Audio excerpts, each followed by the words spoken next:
देशभक्त रत्नाप्पा कुंभार हायस्कूलनं केलेलं कार्य कौतुकास्पद आहे। ही शाळा गोरगरीब विद्यार्थ्यांना चांगलं शिक्षण देण्यासाठी धडपडत असते। त्यामुळेच अनेक होतकरू विद्यार्थी या शाळेतून चांगलं शिक्षण घेऊन उत्तम करिअर करत आहेत, असं मत वीरशैव बँकेचे माजी अध्यक्ष अनिल स्वामी यांनी व्यक्त केलं। कोल्हापुरातील आर.के. नगर इथल्या महाराष्ट्र लिबरल एज्युकेशन सोसायटी संचलित देशभक्त रत्नाप्पा कुंभार हायस्कूलमध्ये कुसुमाग्रज दालन उद्घाटन प्रसंगी ते बोलत होते।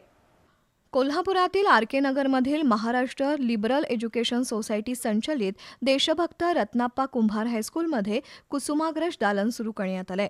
त्याचा शुभारंभ मोठ्या उत्साहात झाला। स्वर्गीय टी.जी. नाईक यांच्या स्मरणार्थ कुसुमाग्रज दालन बांधून दिल्याबद्दल बाळकृष्ण नाईक आणि विजया नाईक यांचा संस्थेच्या वतीनं सत्कार करण्यात आला।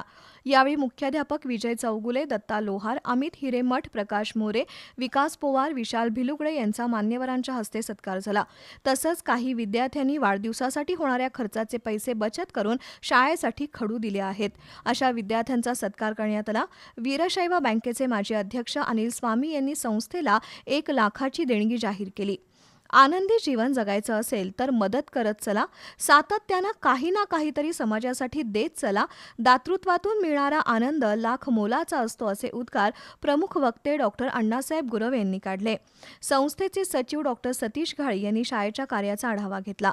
यावेळी अध्यक्ष नानासो नष्टे, बाळकृष्ण नाईक, मुख्याध्यापक राजगोंडा पाटील, वर्षा बिरजे यांनी मनोगत व्यक्त केली। या कार्यक्रमाला उपाध्यक्ष महादेव पवार, मकरंद कुलकर्णी, गुरुपाद हिरेमठ, विजया हिरेमठ, प्रकाश मोरे, विकास पोवार, विशाल भिलुगडे, संदीप नष्टे, वीरशैव बँक आर.के. नगरचे पदाधिकारी उपस्थित होते।